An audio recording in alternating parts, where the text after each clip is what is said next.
அடுத்த அண்மை செய்தியை பார்க்கிறோம். தமிழகத்தில் 14 மாவட்டங்களில் இன்று கனமழைக்கு வாய்ப்பு இருப்பதாக வானிலை ஆய்வு மையம் தெரிவித்திருக்கிறது. ஏற்கனவே டெல்டா மாவட்டங்கள் உட்பட 27 மாவட்டங்களில் மழை பெய்யக்கூடும் என்று தனியார் வானிலை ஆய்வாளர் தெரிவித்திருந்த நிலையில் தற்போது வானிலை ஆய்வு மையத்தின் அறிவிப்பு வெளியாக இருக்கிறது. விவரங்களோடு செய்தியாளர் லிபிகா இணைகிறார். அவரிடம் பேசலாம். லிபிகா, எந்தெந்த மாவட்டங்களில் கனமழைக்கான வாய்ப்பு இருப்பதாக சொல்லப்பட்டிருக்கு? வடகிழக்கு பருவமழை இனி எப்படி தீவிரமடையும்? காயத்ரி, தமிழக உள்பகுதிகளின் மேல் ஒரு வளிமண்டல மேலடுக்கு சுழற்சி நிலவுகிறது. இதன் காரணமாக தமிழகத்தில் இன்று முதல் 8ஆம் தேதி வரை டெல்டா மாவட்டங்கள் மற்றும் தென் மாவட்டங்கள்ல கனமழைக்கு வாய்ப்பிருப்பதாக சென்னை வானிலை ஆய்வு மையம் தகவல் விடுத்துள்ளது.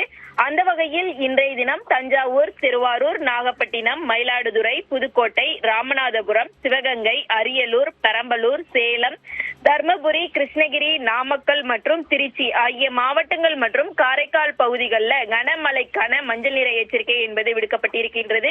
அதே போன்று நாளைய தினம் அரியலூர், பெரம்பலூர், திருச்சி, கள்ளக்குறிச்சி, திருவண்ணாமலை, சேலம், தர்மபுரி, கிருஷ்ணகிரி, திருப்பத்தூர் ஆகிய மாவட்டங்களில் கனமழை பெய்யக்கூடும் எனவும் 7ஆம் தேதியை பொறுத்தவரை ராமநாதபுரம், சிவகங்கை, விருதுநகர், மதுரை, தேனி, திண்டுக்கல் ஆகிய மாவட்டங்கள்ல ஓரிரு இடங்களில் கனமழை பெய்ய வாய்ப்பிருப்பதாகவும் 8ஆம் தேதி தமிழகத்தை பொறுத்தவரை தென் மாவட்டங்களாக இருக்கக்கூடிய கன்னியாகுமரி, திருநெல்வேலி, தென்காசி, தூத்துக்குடி ஆகிய நன்றி லிபிகா விவரங்களுக்காக.